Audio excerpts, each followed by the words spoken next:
처음부터 예수님이 어떤 말씀을 하셨으면 이 제자들이 다 스칸달 유저에 걸릴까 봐서, 그래서 예수님이 안 하고 있다가 이제 한다, 이런 얘기죠. 그걸 구체적으로 좀 함께 나누려고 합니다. 자, 보혜사가 헬라어로 뭐라고 그랬어요? 파라클레토스라고 하는 단어예요. 근데 대부분 많은 사람들이 성령의 사역이 뭐냐?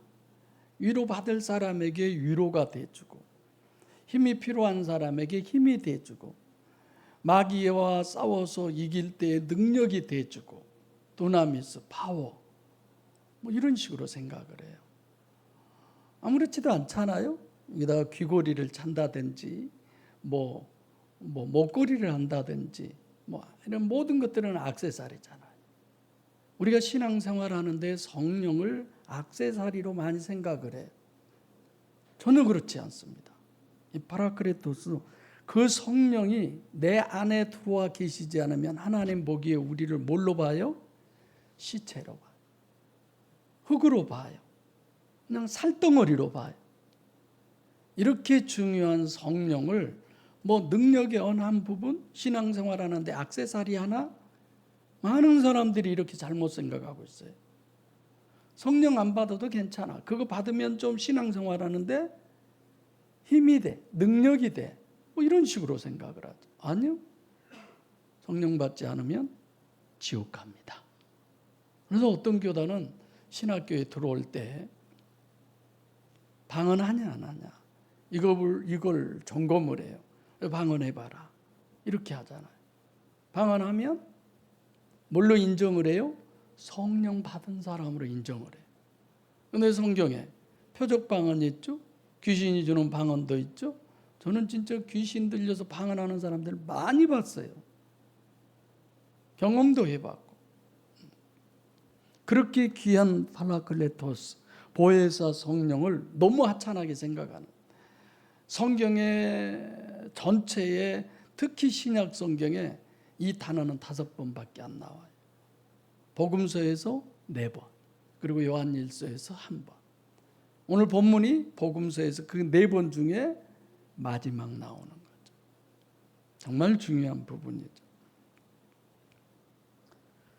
자, 그래서 예수님이 하신 말씀이 이렇게 얘기해요. 구약에서부터 모든 성경, 하나님의 역사, 주님의 모든 사역, 최종 목적은 뭐냐? 파라클레토스, 보혜사에 있기 때문에 거기에다가 모든 걸 집중을 하는 거죠.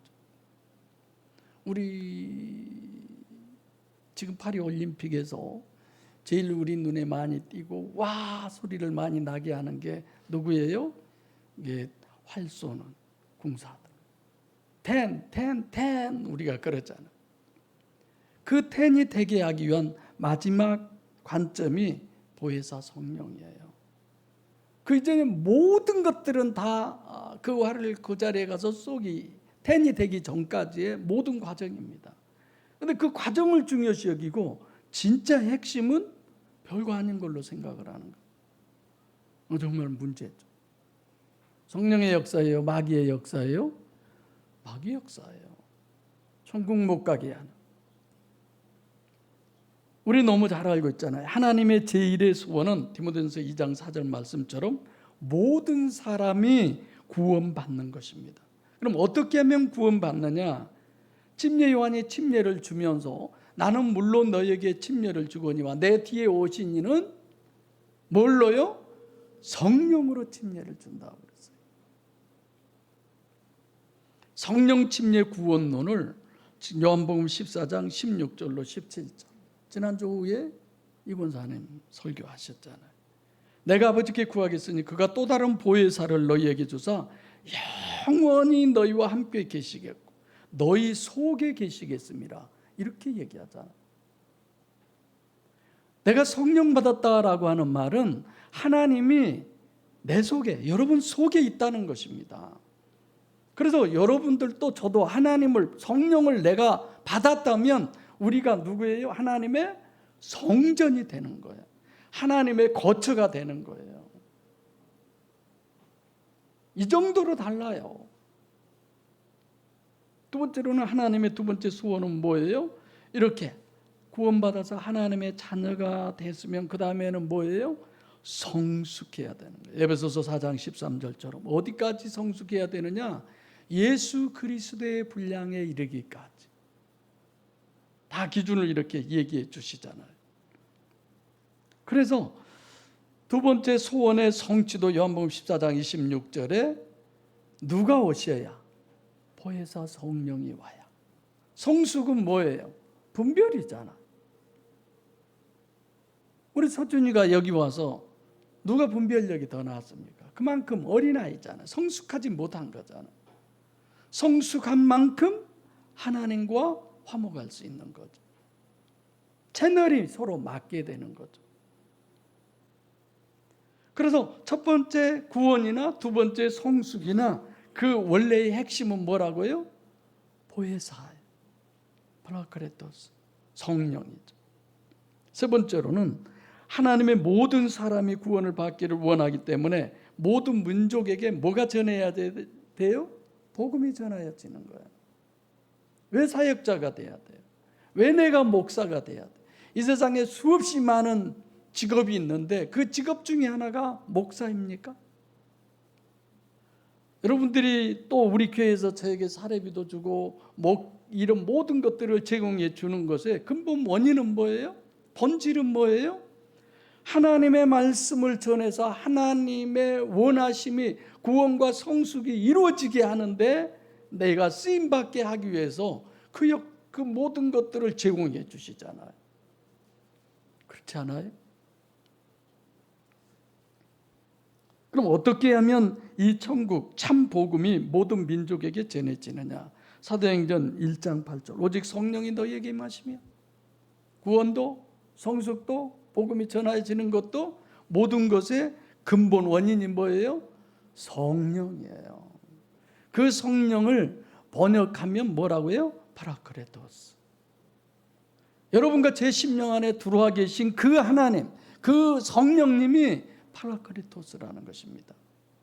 근데 우리가 신앙생활하는데 약간의 어떤 액세서리처럼 좀 더 빛나게 보이고 좀 더 좋게 보이고 좀 더 그런 거 아니잖아요.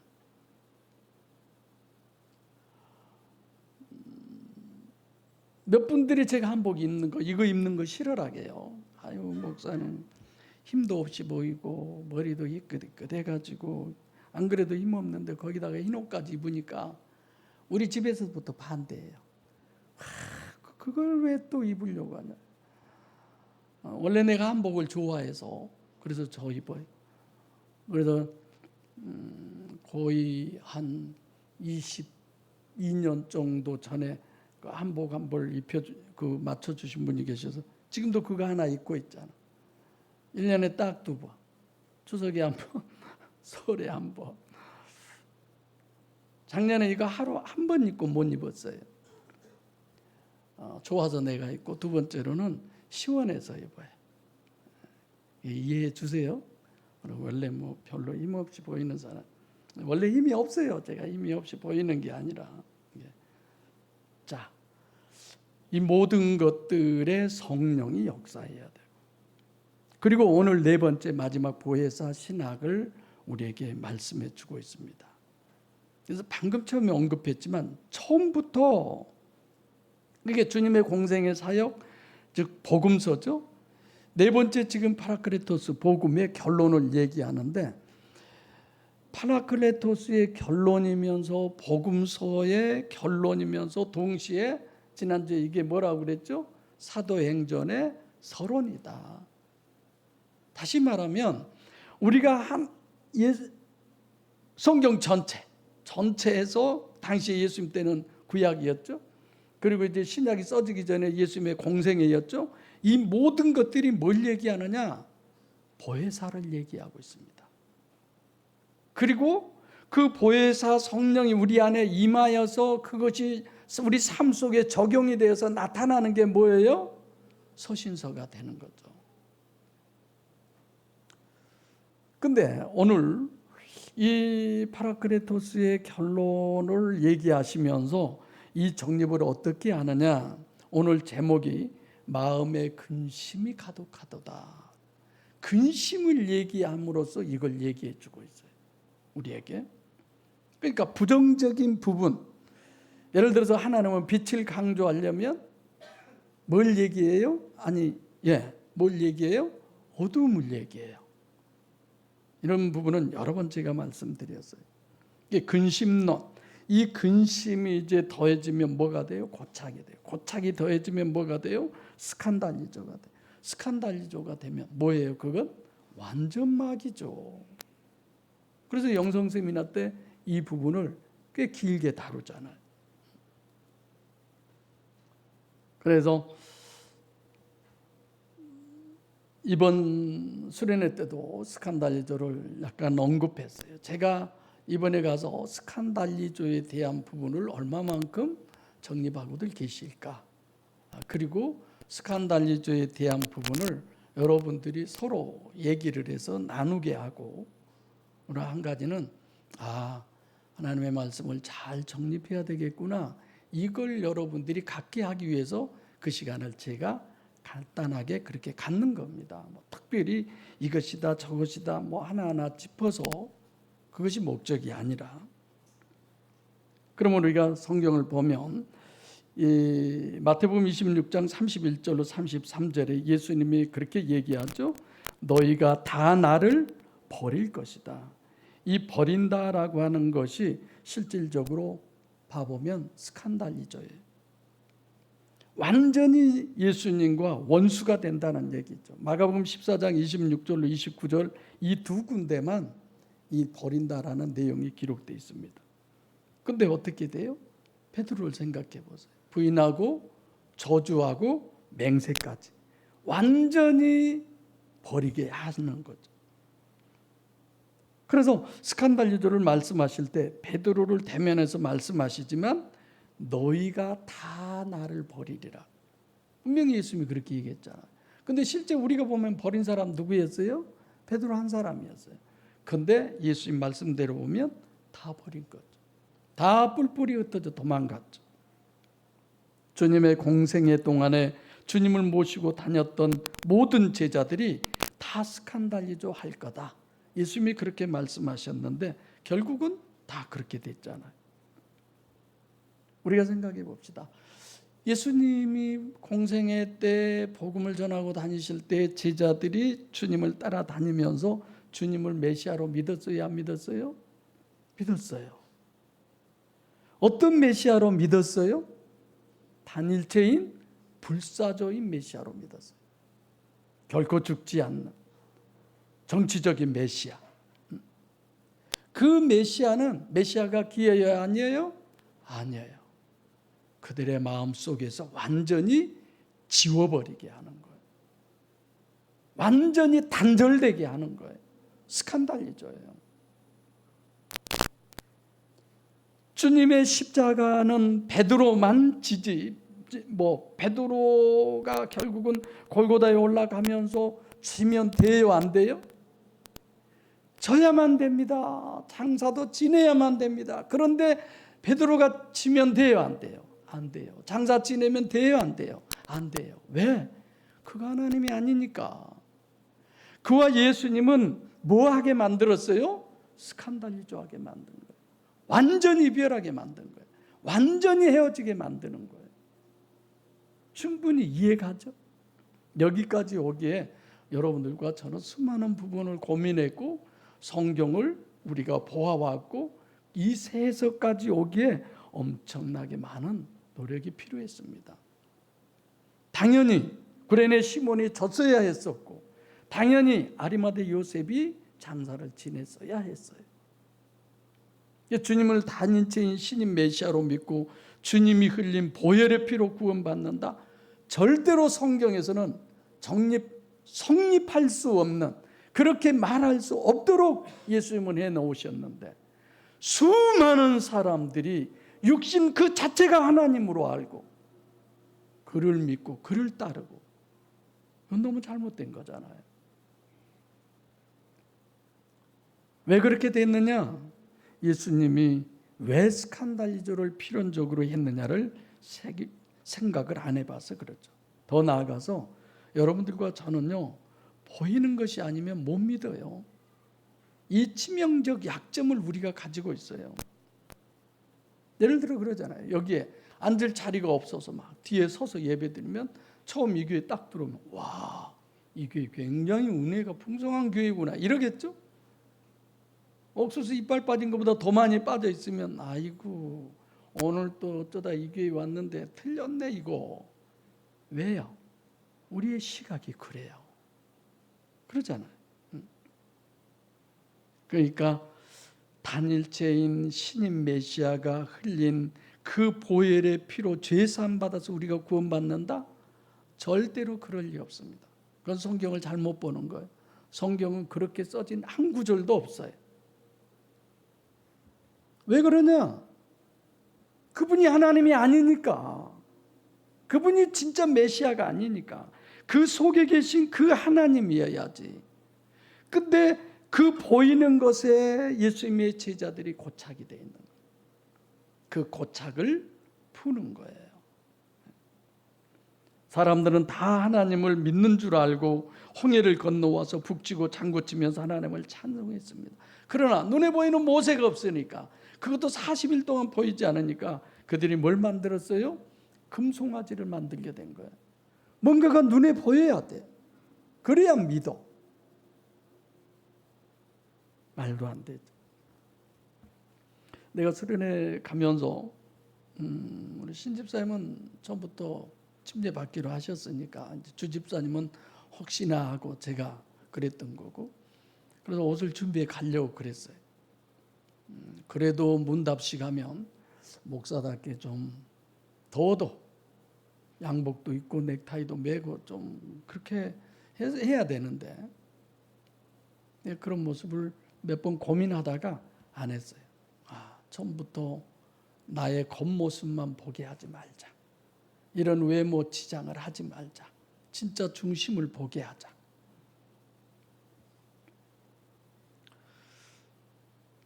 사람들은 다 그래요. 당장 눈앞에 모세가 있을 때는 다 믿었는데 그가 없으니까 예수를, 눈앞에 보이는 예수를 하나님으로 믿었던 그들, 예수님이 부활하시고 승천하여 없으니까 그들이 뭘 했어요? 십자가에서 죽고 마니까 그들이 뭘 했습니까? 사도행전 5장 36절로 37절에 갈릴리에 유다라는 사람이 있어요. 드다라는 사람, 자기가 누구라고요? 메시아라. 그래서 엄청 많은 사람들이 따랐어요. 다 쫓았어요. 그 사람이 죽고 나니까 어쨌어요? 없어지잖아. 우리나라도 그런 유형들이 많이 있잖아. 내가 일명 피복음이라고 얘기하는데, 피복음이 해석하는 부활은 예수가 죽은 것으로 끝난 게 아니야. 단일체인 불사조니까 부활해서 영생했다. 그래서 십자가 구원이 정당하다. 이런 논리를 펴는 거예요. 예수님은 십자가에 못 박혀 장사된 지 사흘 후에 부활하셔서, 고린도전서 15장에 부활장이죠. 많은 사람들에게 보여주셨어요. 얼마 동안? 40일 동안. 그 동안에 그럼 제자들이 믿었어요? 안 믿었어요? 그를. 부활하신 예수님은 육신의 예수처럼 항상 같이 있는 게 아니라 있다가 없어지고 없다가 있고 나타나시고. 그러니까 모세가 보일 때는 믿고 안 보일 때는 안 믿고, 부활한 예수님이 안 믿어요. 그럴 때는 어떻게 해요? 다시 옛날로 돌아가. 안 보이니까 못 믿어. 그래서 요한복음 21장에 그들이 뭐하러 가요? 다시 그물 들쳐매고 고기 잡으러 가자. 이젠 예수가 없다 이거죠. 못 믿는 거죠. 요한복음 21장 디베랴에 고기 잡으러 가는 것이 바로 그 증거예요. 이젠 예수로 내가 사는 것이 아니야. 돈 벌어야 내가 살아. 내가 부자 돼야 돼. 내가 건강해야 돼. 그런 거잖아요. 내가 많은 사람들에게 인기가 있어야 돼. 성도 여러분, 성경이 증거하는 것은 예수 피로 죄사함 받는 구원론이라는 것은 결코, 아니 절대로 성립할 수 없습니다. 성경이 증거하는 것은, 보이게 현현하는 것은요 다 허구예요. 실제가 아닙니다. 실제인 영을 여러분과 저 때문에 안 보이면 못 믿으니까. 아니, 하나님이 말씀하시기를 이 선악과를 먹으면 정령 죽으리라고 했는데 그 시시껍질한 뱀이 하는 말을 더 믿어요. 왜? 보이지 않는 하나님은 말은 안 믿어지는 거예요. 눈에 보이는 그 시시껍질한 뱀은 내가 눈으로 지금 보고 있어요. 내가 인식하고 있어. 그 말은 믿어지는 거야. 하나님은 먹으면 죽는다고 그러는데도 그걸 따먹게 되잖아요. 우리의 약점이죠. 공생애에서 사역하시던 예수님은 십자가에 죽고 없어진 거예요. 부활했어요. 부활하면 뭐예요? 없어졌는데. 그래서 제자들이 믿어요? 못 믿잖아요. 우리가 너무 못 믿잖아요. 그래서 믿게 하려고 뭔가가 헌금도 하면 이름 써서 요즘은 액수까지 쓴다고 그래요. 거기다가 또 내용까지 써서 강단에 가지고 와서 그거 다 읽고 목사가 축복 기도를 그래야 복 받은 것처럼 이런 건 전부 시각적인 감성적인 요소잖아요. 하나님 안 보이잖아요. 헌금한지 안 한지 누가 알아요? 저 뒤에 들어오자마자 그냥 헌금하는 거야. 아무도 몰라. 누구만 알게요? 하나님만. 영의 실체성에 대한 그 믿음을 키우기 위해서 되도록이면 형식을 없애고 되도록이면 그런 어떤 규제라든가 기준을 없애는 거예요. 왜? 살아계신 하나님과만 관계하시려고. 그런 부분은 너무 많이 있습니다. 5절에 예수님께서 내가 어디로 가는지 묻는 자가 없구나. 예수님이 분명히 이제 내가 너희를 떠나가는 것이 유익이다. 내가 떠나간다. 그래도 예수님 어디 가세요? 어디로 가세요? 묻는 사람이 없어요. 왜 그럴까요? 첫째, 제자들이 예수님은 단일체 불사조의 메시아로 믿고 있다는 거예요. 가봤자죠. 항상 계실 건데 이런 겁니까? 그러니까 주님은 지금 떠나가시는 게 다른 얘기가 아니라 내가 십자가에서 죽고 부활해서 승천한다. 그 얘기를 하는 거예요. 그러면서 내가 떠나가는 것이 너희에게 유익이다. 이 말은 예수님이 십자가에 못 박혀서 피를 다 흘려야 그 피로 죄 사함 받고 그렇게 내가 죽어야 너희들이 구원받아. 이렇게들 해석하는 거예요. 전혀 그렇지 않습니다. 주님은 전혀 그런 얘기가 아니에요. 지금 십자가에서 죽으시고 부활해서 승천하시겠다는 거예요. 그런데 제자들이 그 말을 들은 아무도 어디로 가십니까를 묻지를 않는 거죠. 그러니까 지금 예수님이 떠나가신다는 얘기는 보도 듣도 생각도 아니 상상도 못 해본 거야. 제자들은 엉뚱한 생각을 하고 있는 거죠. 전능하신 하나님이 십자가에서 죽는다는 게 이게 성립되냐 이거예요. 단일체로 믿고 있는 한은 상상도 할 수 없는 그런 일이 지금 벌어지는 거죠. 그래서 제자들은 이런 부분에 묻지를 않고, 두 번째로는 너희들 중에 나를 팔겠다 뭐 이런 부분도 주님이 너희들이 다 나를 판다고 나를 떠난다고 오히려 이랬는데 지금 제자들은 어떤 상황이에요? 출세욕에 잔뜩 부풀어 있는 그런 사람이잖아요. 그러니까 예수님이 다른 데 간다는 얘기는 버리겠다는 뜻이잖아요. 전혀 그래도 묻지를 않는 거예요.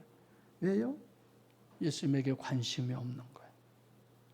당신은 그렇게 해서 제 갈 길로 가지만 우리는 이제 이스라엘이 회복되면 그래도 우리는 한 벼슬 할 거야.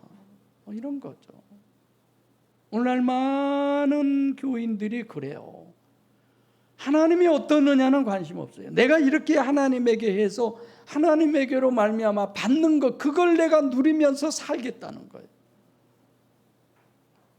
물론 관점이 다르지만 제가 오늘 또 여러분 중에 어느 한 분을 위해서 그런 유형으로 기도해서 하나님 이제부터는 지금은 하나님의 은혜를 깨닫고 누리는 삶이 되게 해주세요. 누군가를 위해서 내가 그렇게 기도했습니다만 우리는 하나님은 전혀 생각이 없어요. 내가 어떠느냐는 거죠. 내가 어떤 축복을 받겠느냐 전부 이런 거죠. 그런데 이 제자들은 지금 주님에게 관심이 없어요. 왜 그러냐? 육적 본능 때문에. 결과 기준으로 두 번째로는 아담 후손은요, 누구든지 다 자기중심적이고 이기적이에요. 우리가 이런 부분에서 조금만 이타고 상대 중심이면 저 사람 참 성숙했네, 참 괜찮네, 이럴 수 있잖아. 예를 들어 수련회 가면서 준비해서 다 바리바리 싸들 갔는데도 오지도 않는 분들이 또 뭘 준비해서 보내고 잘 지내고 오라고, 와 감사하다 이래지잖아. 이게 우리들이에요. 예수님이 하시는 얘기가 그런 거예요. 자기들을 지금 버리고 가겠다. 그럼 우리는 어떻게 될 것이냐? 나는 어떻게 될 것이냐? 이제 제자들은 이런 생각, 다 자기. 너희들은 전부 나를 메시아라고 쫓고 있지만 그들은 다 메시아에 관심이 없어. 피복음이 그런 거예요. 내 문제만 생각을 하는 거예요. 메시아가 흘린 피, 보혈의 피. 메시아가 출세하면 거기서 거둬들일 것, 선물에만 관심 있는 거죠. 근데 이들은 자기 걱정이 앞서요. 주님이 어떻게 되든 말든. 근데 문제는 왜 근심을 할까? 왜 이들이 근심을, 지금 예수님이 그러잖아요. 근심이 어디에요? 마음에 근심이 가득하도다. 왜 그럴까요? 예수님을 믿으면서, 전지전능하신 하나님을 믿으면서 불신앙 때문에 그래요. 겉으로는 믿는 것 같지만 그 마음에 믿음이 없기 때문에. 성경은 그러잖아요. 항상 기뻐하라, 쉬지 말고 기도하라, 범사에 감사하라. 근데 왜 근심해요? 근심의 근본은 육체 우선 가시적 결과가 절대요, 이기적 자기중심. 그러면 근심 안 할 수가 없어요. 오늘 여러분들이 이런저런 얘기들을 저에게 하잖아요. 물론 목사님이 귀로 듣지 못하고 눈으로 보지 못한 것, 이런 거 다 보기도 하고 들으셔서 목회하는데 유익이 됐어요. 우리들에게도 유익이 되는 목회를 해주세요. 이런 거잖아요.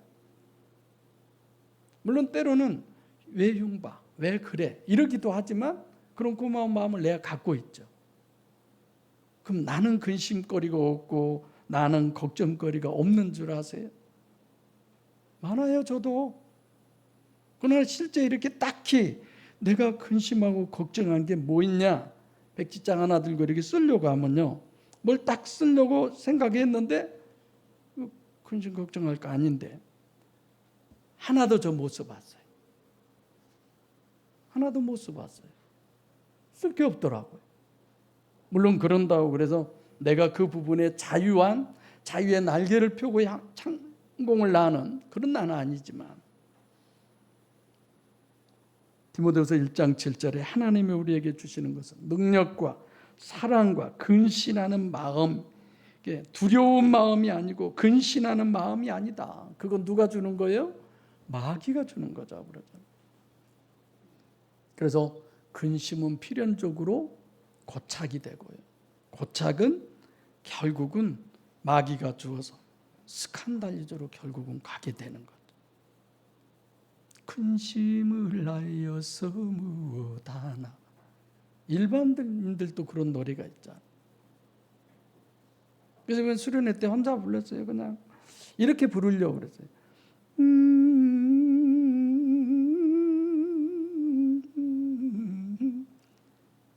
가사까지 하면 여러분들이 또 근심할까 봐. 우리 목사님이 설교 시간에 또 유행가 부른다고 그럴까 봐. 근심 걱정 다 놔줘 버렸으면 좋겠습니다. 장사 안 된다고 그래도 주여, 장사 안 되든 말든 이해하고 들으세요. 안 돼도 마음의 평안이, 잘 돼도 마음의 평안. 할렐루야. 저는 그렇게 기도해요. 자, 그럼 이제 근심에 대한 부분을 잠깐 생각하면, 그 근심에 대한 텍스트는 마태복음 16장 21절로 23절이에요. 예수님이 그런 얘기를 하잖아요. 제자들 모아놓고 내가 이제 예루살렘에 올라가면 많은 사람들이, 특히 대제사장, 서기관, 바리새인, 이 사람들에게 내가 고난을 받고 십자가에 못 박혀 내가 죽은다. 그리고 나중에 3일 후에 다시 부활한다. 그 얘기를 비로소 이제 처음으로 고지를 합니다. 제자들한테. 이 말을 들은 베드로가 아이고 예수님 무슨 말씀이세요? 절대로 그런 곳에는 가시면 안 됩니다. 우리가 가게 내버려 둘 줄 아십니까? 못 갑니다. 베드로가 이러잖아요. 그 베드로를 향해서 예수님이 뭐라고 그랬어요? 다 같이 시작. 사단아 물러가라. 네가 하나님의 일은 생각지 아니하고 사람의 일을 생각하는다. 굉장한 얘기예요. 나를 스칸달리조 하게 한다는 거예요. 예수님이 하신 얘기. 그래서 근심에서 고착에서 스칸달리조에서 결국은 사탄 마귀까지 완벽하게 체계적으로 제시하고 계신 것이 마태복음 16장 21절로 23절이죠. 인간은 어떤 약점을 가지고 있느냐? 좋은 얘기하고 나쁜 얘기하고 있어요. 그래요. 점을 치러 갔어요. 좋은 점괘가 나왔어요. 또 나쁜 점괘도 나왔어요. 어떤 게 머릿속에 더 오래 남을까요? 나쁜 거. 누가 좋은 얘기하는, 내게 좋은 얘기하는 것과 나쁜 얘기를 하면 우리들의 마음은 어디 쪽에 더 많이 쏠려요? 나쁜 쪽. 분명히 예수님이 내가 죽어, 그런 고통을 당해서 죽어, 그러나 3일 후에 다시 나 부활해, 다시 살아나. 그건 안 들린 거야. 그건 없는 거야. 이게 우리들의 약점이에요. 그래서 설교할 때도 여러분들이 지금 다 집중해서 이렇게 듣고 계시지만 다 여러분 마음대로 듣고 있어요. 아이고 우리 목사님이 유행가 쪽으로 나갔으면 그래도 좀 출세했을 텐데 이런 생각을 하고 계시는지. 어제 한혜숙 권사님이 뭐 장구를 치면서 막 율동까지, 나는 그 단계까지는 못 갈 것 같아. 도저히. 집에 가서 한번 해봤어요, 혼자. 도저히. 나는 그 단계까지 빼주세요. 우리 김 장로님은 재밌게 잘 하실 것 같아요. 근데요, 예수님이 오늘 본문에서 처음부터 말을 하지 아니했다라고 하는 것은 내가 십자가에 못 박혀 죽으시고 이 얘기를 처음부터 안 하셨다는 거예요. 왜요? 너희들에게 근심이 생길까, 더 나아가서는 스칸달리조에 걸릴까 봐서. 부활은 남지 아니하고 죽는 것만, 십자가에 죽는 것만. 그러니까 근심은 고착이 되고 마귀가 거기에 역사하면 완전히 하나님하고 뭐가 돼요? 원수가 되는 거예요. 주님의 십자가가 심각하게 들려져 오는 거죠. 하나님이 주님의 십자가를 어떻게 설정했느냐, 이것도 좀 생각을 해봅시다. 하나님이 예수님이 십자가에 못 박혀 죽는 걸 어떻게 설정을 했느냐면 죄악으로 설정을 했어요. 누구도 꿈에도 그것이 나타날까 봐 두려워할 만큼. 그래서 십자가 처형을 당하시잖아요. 저는 그런 생각도 해봐요. 이왕에 죽는 것 좀 그 돌아가시는 모습이 좀 웃는 모습으로 화기애애하게 편하게, 아니 자연사로 돌아가시면 그 예수님의 피가 뭐 효력이 없습니까? 그냥 자연사로 돌아가셔도 옆에서 좀 옆구리를 째든지 얼마든지 그렇게도 할 수 있는데 왜 십자가에 꼭 죽어야 돼요? 아니 다른 제자는 또 스데반 같은 사람은 돌에 맞아 죽기도 하잖아요. 왜 꼭 십자가에서 죽게 하셨을까? 이건 근심의 극치죠. 이런 소리 들으면서 이런 모습 보면서 근심 안 할 사람 누가 있어요? 성경적 근거는 요한복음 21장의 디베랴 바닷가에서 다시 현현하셔서 마지막 베드로하고 걸어가면서 예수님이 얘기해요. 베드로야, 네가 젊어서는 띠뛰고 네 마음대로 여기저기 다녔는데 네가 늙어서는 십자가의 죽음으로 하나님께 영광을 돌릴 것이다. 얼마나 마음이 졸리겠어요. 여러분 지금 오늘 집으로 돌아가는 길에 틀림없이 교통사고 나서 그냥 목숨이 끊어진다고 그것 하나님의 그냥 음성을 들려주셨어요. 지금 내 설교가 들리겠어요? 오늘 집에 가겠어요? 아마 교회에서 산다고 그러실런지도 모르겠어요. 그럼 베드로가 그 얘기를 듣고 나서 예수님한테 꾸중 듣는 얘기를 해요. 그럼 예수님, 저 사도 요한은 그럼 어떻게 되는 겁니까? 이러는 거잖아요. 자식, 너나 생각해. 네가 지금 남 생각할. 가끔 그런 얘기들 해. 내 코가 석자인데 내가 누구한테 뭔 얘기를 할 수 있어요? 내가 그러잖아요. 여러분들끼리 있는 일들 중에 그러면 안 되지. 그건 이렇게 해야지. 아유 목사님, 내 코가 석자인데 이런 거 있잖아. 오늘 336장 찬송을 홍포를 입은 주님은, 홍포 그 왕이나 군대에서 아주 계급 높은 사람들이 입는 그런 옷, 그런 거 아니에요. 사실 예수님이 십자가에 못 박히실 때 모습이 어떤 건 줄 아세요? 발가벗은 모습, 거의 정말 수치스러운 모습이에요. 왜 그렇게 십자가가 자랑할 게 있다고?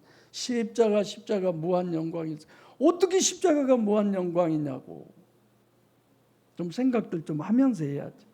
더군다나 예수님이 뭐라고 그랬어요? 엘리 라마 사박다니, 나의 하나님 어찌하여 나를 버리시나이까. 그동안 공생애 동안에 그 모든 것들이 물거품이 왜 이렇게 돼버리게 하나님 하셨습니까? 남은 것이 뭐 있습니까? 이런 거잖아요. 마태복음, 마가복음에만 너희가 나를 스칸달리도 하겠다.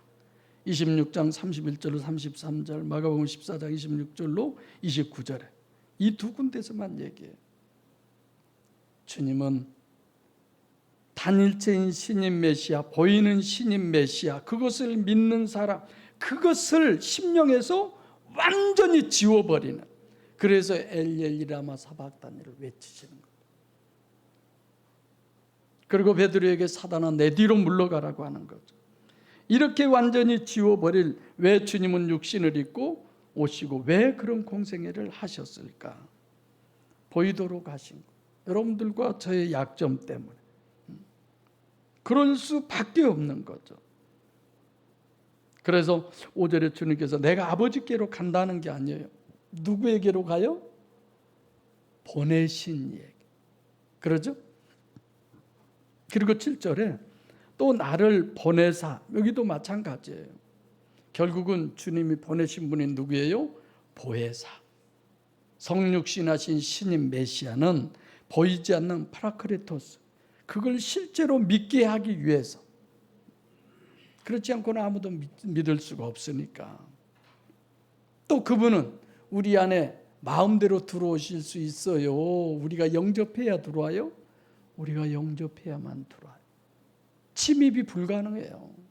나는 가만히 있는데 하나님의 끌어다가 하나님의 자녀만 만들어요? 그럴 리 없어요. 나는 목회 안 하려고 그냥 얼마나 했는데 하나님이 고난을 주셔서 억지로 끌어다가 그냥 병 주고 고난 주고 사업에도 맨날 망하게 해서 어쩔 수 없이 내가 목회하게 됐다?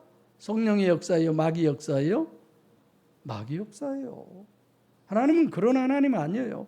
하고 싶어도 될뚱말뚱하는데 인격적 관계예요. 하나님은 너무 엉뚱한데 많이 생각을 하죠.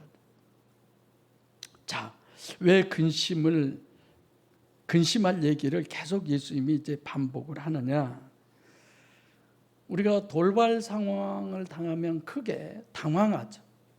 그래서 내가 영성 세미나 할 때 5째 날입니까? 6째 날 충격지수에 대해서 얘기하죠. 여자가 결혼할 때, 아이들이 학교를 전학을 갔을 때 이런 여러 가지 것들을 설명을 하는데, 지금 보이는 걸 믿게 해야 되고 또 완전히 그것들을 지워버려야 되고 이런 여러 가지 과정 속에서 심령 속에 스칸달리조가 생기면 안 되니까. 그러죠? 어떤 때는 믿으라고 했다고, 어떤 때는 믿지 말라고, 그거 완전히 다 지워버려야 된다고 하시고, 그래서 주님이 내가 너희를 떠나는 것이 유익이다라고 그렇게 말씀하시는 거죠.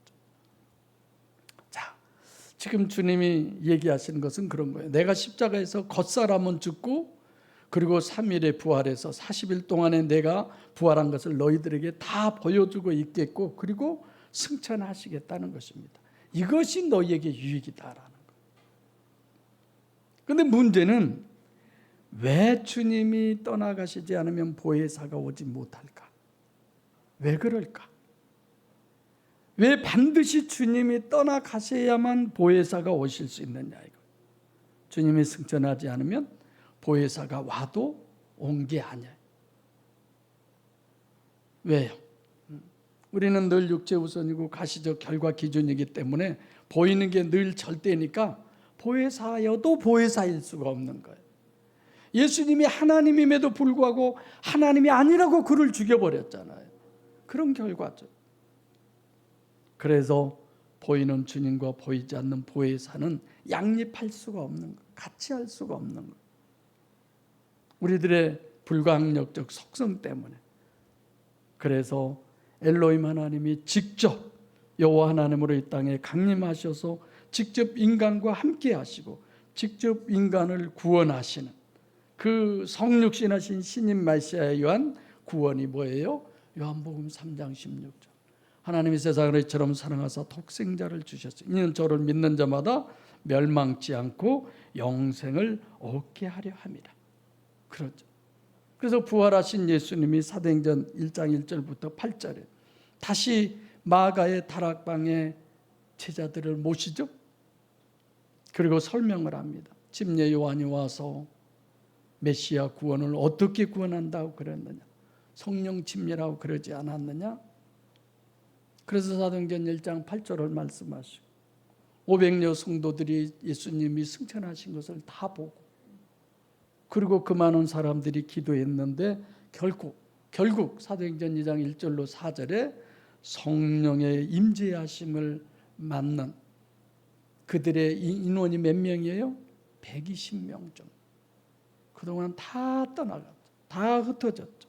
여러 가지 이유들이 있어서 그랬겠지만. 그래서 창세기 1장부터 구약 전체, 주님의 공생의 사역 전체, 사도행전 1장 12절로 14절 이런 모든 부분 2장 사도행전 2장 1절로 4절 오늘 본문으로 얘기하면 보혜사 그 하나를 우리에게 말씀하시는 것입니다. 그러면서 오늘 본문의 마음에 근심이 가득하다는 거예요. 다시 말하면 다른 여백이 없다는 거예요. 다른 것이 들어갈 여유가 없다는 것. 심령이 가난한 사람이 그래서 복이 있는 거예요. 가난해야 돼. 뭔가로 채우려고 해야 돼. 오늘 이 시간 저와 여러분들의 심령이 주님이 들어갈 자리가 차고 넘치시기를 바랍니다. 주님은 여러분들과 제 심령 속에 들어오고 싶은데 근심 걱정하는 것이 너무 가득해서 들어갈 자리가 없는 거야. 그게 누구예요? 서기관이잖아. 여우도 굴 있고 공중에 나는 새도 거쳐가 있을 때 인자는 머리 둘 곳이 없도다. 네 심령 속에 내가 들어갈 자리가 없다고 얘기하는 거야.